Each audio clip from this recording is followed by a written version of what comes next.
Height तो भाई। तो इंटरनेशनल बॉडीज की अगर हम बात करें तो पीयू के लिए इंटरनेशनल कोर्ट ऑफ जस्टिस जो है, सबसे पहली बात आपने देखना है कि जून 1945 में आया था, चार्टर ऑफ यूनाइटेड नेशंस के अंदर ही आया है। इंपॉर्टेंट पॉइंट्स है उसमें मार्क करते रहिएगा।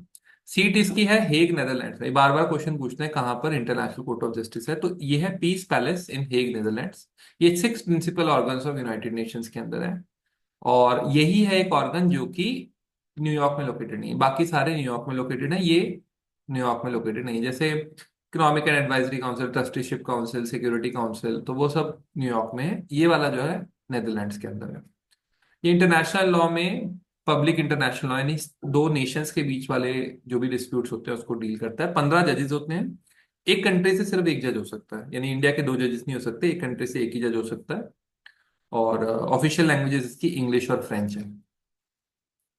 Legal dispute between states and request देखता है एडवाइजरी ओपिनियंस जो यूनाइटेड नेशंस ने मांगे। मान लो यूनेस्को ने कुछ मांग लिया इनसे, या फिर मतलब डब्ल्यूटीओ ने कुछ मांग लिया, या फिर सिक्योरिटी काउंसिल ने कोई लीगल ओपिनियन मांग लिया, तो उसको देते हैं। जैसे भारत में एडवाइजरी ओपिनियन आई थिंक 143 में आती है, वैसे ही सुप्रीम कोर्ट से जो प्रेसिडेंट मांग लेते हैं, वैसे ही आईसीजे से यूनाइटेड नेशंस की एजेंसीज मांग सकती हैं।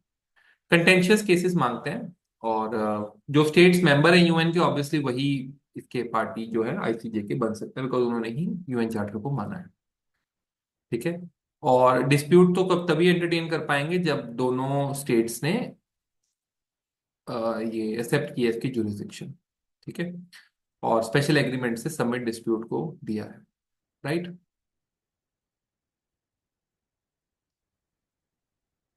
स्टेट का कोई परमानेंट रिप्रेजेंटेटिव नहीं होता है। दे रजिस्ट्रार के थ्रू जाते हैं और फिर एजेंट बनता है और फिर वो करते हैं। ये आप हमारे लिए इंपॉर्टेंट नहीं है। फिर एजेंट के नीचे को agent, deputy agent, assistant agent. जैसे अभी ये केस हुआ था, अ, पाकिस्तान में जो स्पाई पकड़े गए थे, भारत के स्पाई थे ऐसा बोला है पाकिस्तान ने। उनको ईरान से उठाया गया था बेसिकली। सो भूषण यादव। हाँ, कुलभूषण यादव, कर्नल कुलभूषण यादव। तो वो केस जो है हरीश साल्वे ने लड़ा। तो हरीश साल्वे को परमानेंट एडवोकेट थोड़ी आईसीजे में, बट वो भारत सरकार की तरफ से गए और He उन्होंने took वहां पे वन आर्ग्यू। रुपी एज his fee. हाँ, उन्होंने भारत सरकार की तरफ से आर्ग्यू किया।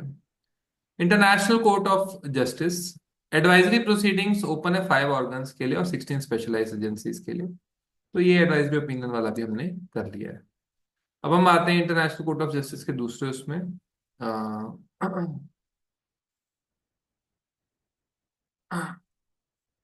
ये ओपिनियंस एडवाइजरी हैं और बाइंडिंग नहीं है।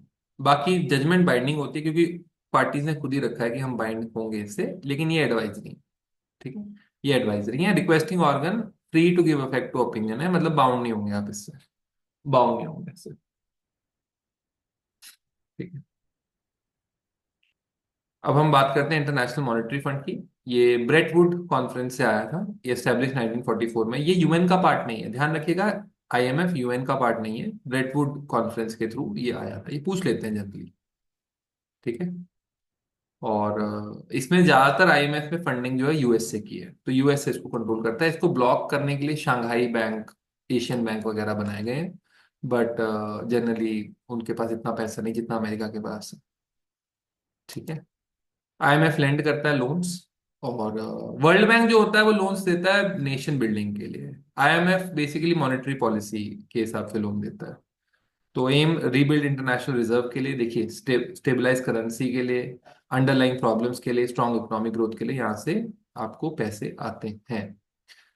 हेल्थ चेक करता है, कैपेसिटी डेवलपमेंट करता है, इससे आता है। अब हम नेक्स्ट आते हैं इंटरनेशनल लेबर ऑर्गेनाइजेशन पे। ये ट्राइपार्टाइट यूएन एजेंसी है। Since 1919 ILO brings together government, employers और वर्कर्स। ट्राइपार्टाइट जो भी लेबर के मामले होते हैं उसमें गवर्नमेंट, वर्कर और जो मालिक होते हैं एम्प्लॉयर्स, वो सब इन्वॉल्व होते हैं, इसलिए ट्राइपार्टाइट। 1 मई को लेबर डे होता है। तो ये आते हैं यहाँ पे और वर्क करते हैं for all man and women. Equal voice to worker employment government को देते हैं और क्लोजली रिफ्लेक्ट करते हैं labour standard and shaping policy and programmes. What is the aim of ILO? Aim of ILO है to promote rights at work, encourage decent employment opportunities, social protection, strengthen dialogue on work-related issues. What is World Bank? Cooperative है, made up of 189 member countries है। One once a year मिलते हैं और governor of the World Bank and International Monetary Fund के अंदर आते हैं। तो वर्ल्ड बैंक कोऑपरेटिव है। 179 मेंबर्स के साथ बना हुआ है। मेंबर्स चेंज होते रहते हैं, चेक कर लीजिएगा। और बेसिकली वर्ल्ड बैंक फंक्शन करता है फॉर एक्चुअली फॉर बिल्डिंग, और बहुत सस्ते दाम पे लोन देता है। यूनाइटेड नेशंस की बात करें, अक्टूबर 24 1945 को आया है। और 51 नेशन है, I think last nation Poland था इसको बनाने के टाइम पे, जो जिसने एग्री किया है। इसके ऑफिशियल लैंग्वेजेस में अरेबिक, ध्यान रहे, Chinese, English, French, Russian and Spanish. Arabic, Chinese, English, French, Russian and Spanish. And आपको इसके सेक्रेटरी जनरल पहले और लास्ट वाले याद कर लेने हैं, क्योंकि वो पूछ लेते हैं। ठीक है, लीग ऑफ नेशंस फेल हो गया क्योंकि वर्ल्ड वॉर 2 हो गई, तो उसके बाद यूएन आया। इसके 6 प्रोमिनेंट मेंबर है: general assembly, security council, economic and social council, trusteeship council, international court of justice and the secretariat. ये पांचों न्यूयॉर्क में है, सिर्फ आईसीजे हेग में है। तो जनरल मेंबर असेंबली में बस आपको इतना ही चाहिए कि यहाँ पे deliberative, supervisory, financial, elective function जो है वो होते हैं, और सिंपल मेजोरिटी वोट से ये चलते हैं। लेकिन इंपॉर्टेंट क्वेश्चन जैसे कि admission of 2 new member, budgetary members, इसमें 2/3 मेजोरिटी रिक्वायर होती है। यानी कि एडमिशन ऑफ न्यू मेंबर, इसमें 2/3 मेजोरिटी चाहिए। बजटरी मैटर 2/3 मेजोरिटी चाहिए। Peace and security issue 2/3 majority चाहिए। सिक्योरिटी काउंसिल में देखेंगे आप, ओरिजिनली 11 लोग थे, लेकिन अब ये 15 है। 5 परमानेंट मेंबर्स हैं और 10 जो है नॉन परमानेंट मेंबर्स हैं। और इसके अंदर अगर हम देखेंगे तो जर्मनी, इंडिया, जापान मांग रहे हैं परमानेंट काउंसिल सीट्स। ठीक है।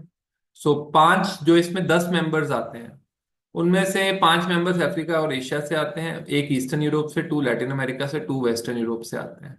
तो ये 2-2 साल के लिए आते हैं और कॉन्जिक्यूटिवली इलेक्ट नहीं हो सकते। मान लेते हैं इंडिया नॉन परमानेंट मेंबर है 2020 से 2021 के लिए, तो 2022 से 23 में नहीं बन सकता वो, फिर वो 24 से 25 में बन सकता है। मतलब कॉन्जिक्यूटिवली आप नॉन परमानेंट मेंबर नहीं रह सकते, बिकॉज फिर तो वो परमानेंट ही हो गया, इसलिए।